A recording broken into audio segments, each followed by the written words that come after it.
Welcome to my happy place. We're on the second floor porch, which is off the common room that I just showed you. We get a lot of use out of this space, especially in the spring and summer and fall.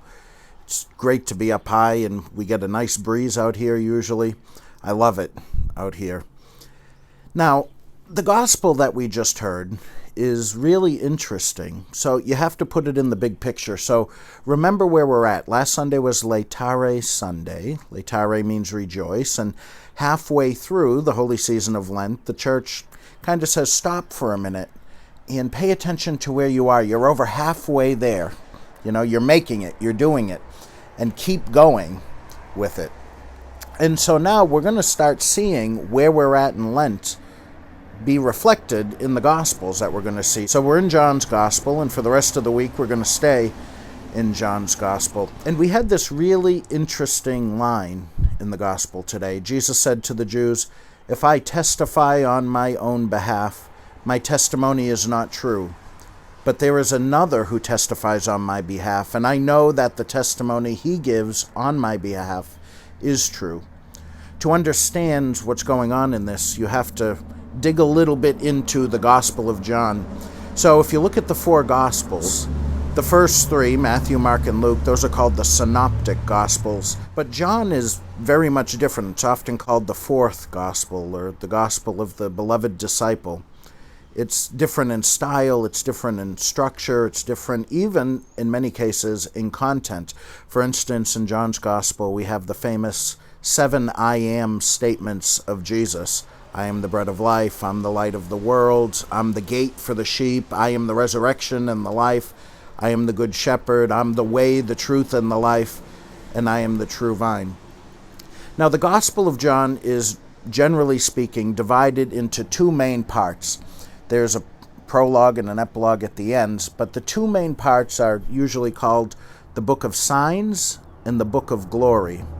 The Book of Signs goes up through chapter 12, and then in chapter 13, that's where what's called the Book of Glory picks up, and that's where you see the shift in the account of Jesus' life. That's when he starts to enter into his passion.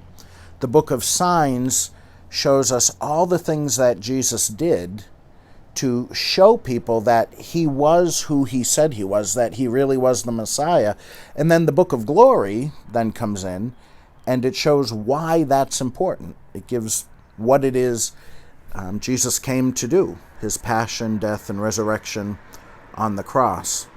Now, what we have in today's gospel is Jesus kind of taking a step outside of the Book of Signs, if you will, stopping the miracles and saying something about these signs. I testify on my own behalf. My testimony is not true, according to you, he says.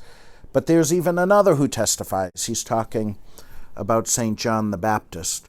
The point is that there are lots of signs that Jesus gives us to show us that he is who he said he is, and we have to watch for them. The philosopher that I usually quote, Peter Kraft, who teaches over at Boston College, says that God gives us just enough signs so that those who seek will find him. But you have to seek for him. You have to be watching for him. So as we hear this gospel today, it's a good reminder that we have to watch for the signs. Something happened in the church over the past 40 or 50 years. After the Second Vatican Council, our catechesis kind of started to shift. And if there's one good thing that we've done over those past 50 years, and there's a lot of good things, but we got the message out that God loves you. And that's really true. It's so true. God loves us. But because God loves us, that carries with it implications. And the implication is this: we have to ask ourselves, well, what is love? And there's a lot of good definitions for love, but the best is usually the simplest. And the simplest definition is this: love is free.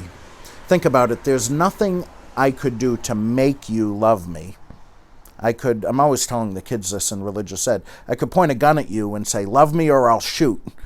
I could give you $1 million, and you'd like me a lot, But that wouldn't make you feel the same way about me as you feel about your spouse or your parents or your children or whoever it is in your life that you love the most. No, we know that love is above all that. Love's above the ability to be bought or coerced. Love is always free.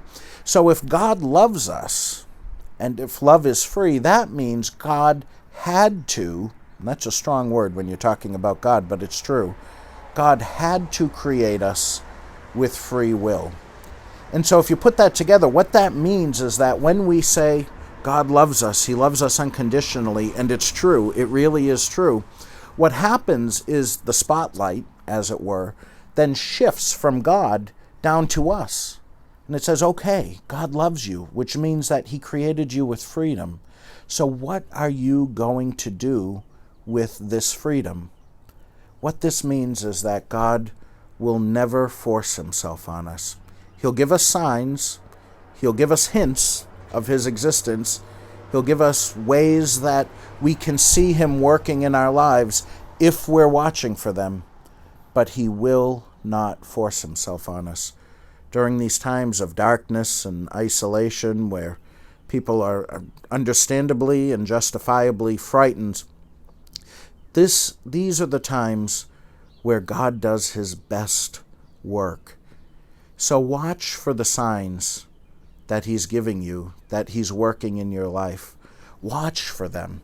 And then when you find them, make sure you thank Him for those signs that testify, to use Jesus' language, that He is who He said He is. God loves you so much, and He never abandons His people. He's here with you because He loves you. Watch for the signs that He's giving you during these times, that He's remaining with you. And then don't forget to thank Him for them. I'll be back tomorrow with another reflection that will pick up on this one as we jump ahead a few chapters in John's Gospel. It's great to be with you. God bless you.